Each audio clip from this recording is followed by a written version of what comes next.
Hi, everyone. I'm Nitya. I'll be talking about what Chloe just mentioned, so ways that MPC can enable more expressive types of transactions and some of the ways that we think about that at Capsule, which is the project that I'm building. The way that transactions fit into all of this is, of course, in the Web 2 world, we have these nice UX interactions where we push buttons, things happen.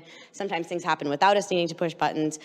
But in the crypto world, we have these really complicated interaction schemes where we need to be aware of specifically what L2 or what chain a specific asset's on. We might have assets on many different chains, but it might be the same asset, and we don't necessarily understand that, or we need to be very, very well aware of that. And even if the details of that are less important in our specific use case.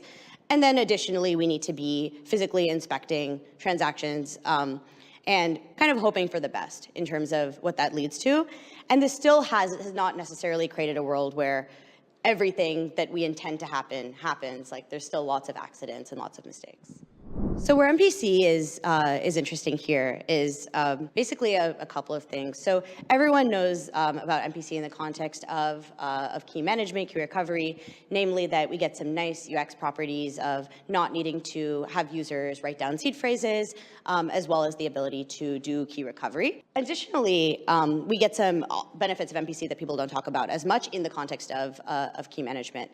So specifically, we get some privacy on signatures on which keys provide signatures.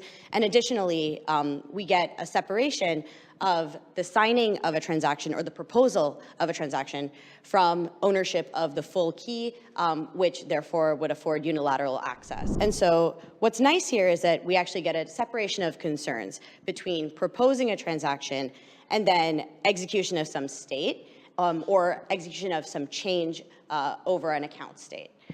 And then another nice benefit building on that is that you can actually allow many different applications to propose transactions, but then gatekeep or block execution at some point that is trusted. So of course, like any system where you have multiple applications that are all able to transact specifically on an account is not safe because it gives you least common denominator security.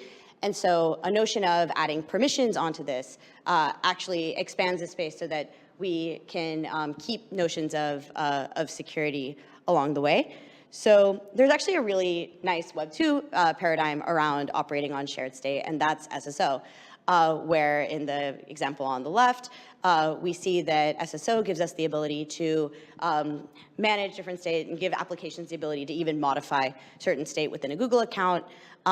In a blockchain context, what this actually can look like, and this is how we think about it, is you can have limitations at the transaction level, where you can give applications restricted ability to propose certain types of transactions and not others.